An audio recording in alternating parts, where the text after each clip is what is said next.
All right, Evan. So in this lesson, we just for a recap, we focused on first of all your setup, stepping up to the ball, knowing exactly where the ball is in within your stance, attacking, just making sure that we know where that ball is at all times, placing that club in first.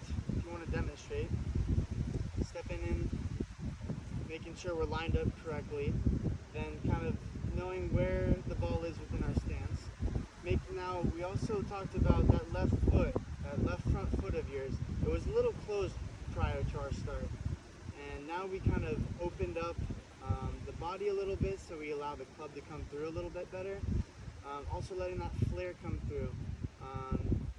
With that, we also talked about your weight being distributed, 60% in your, a little more in your left foot and your front foot.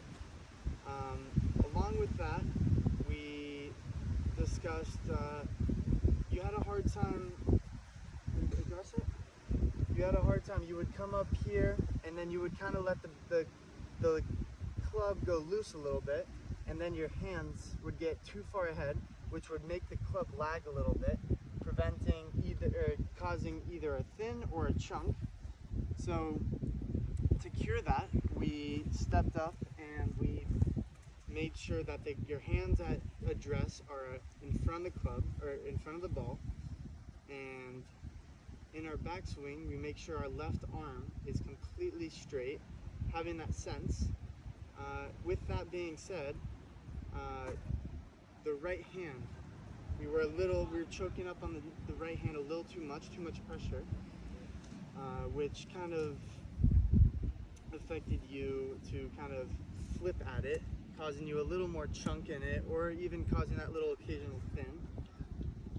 So with that, you end up hitting much better shots, allowing the club, or allowing your hand to go through the club first, or in front of the ball first, making sure that we get a more consistent stroke at it.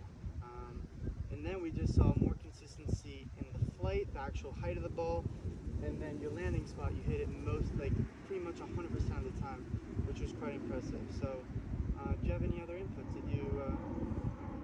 Well, I mean, my shot's definitely a lot better now. I feel a lot more consistent with it. The contact's a lot better. Yeah. I mean, overall, I'm happy with it. Okay, sweet. So, next time I want you in your free time to kind of practice everything we discussed. I'll kind of revise and write everything down for you, maybe send you some videos, but mostly focusing on your setup, making sure the ball is consistently in the middle of your stance or right off that left heel, your left foot, I'm sorry, and just making sure that when you get up here, like, your arm is straight. Instead of letting the club lag a little bit, we keep that intact the whole way with that shoulder rotation, and kind of don't be afraid to knock at your impact spot. And with that, we also saw a lot more better center of the club, center of contact. You were hitting a little more on the toe at the beginning, and now you're hitting more on the center of the club face, which is awesome to see. And it seemed like you are happy with your results. So. I am. I had a great time. Awesome. Appreciate it. We'll see you next week, and it was a pleasure.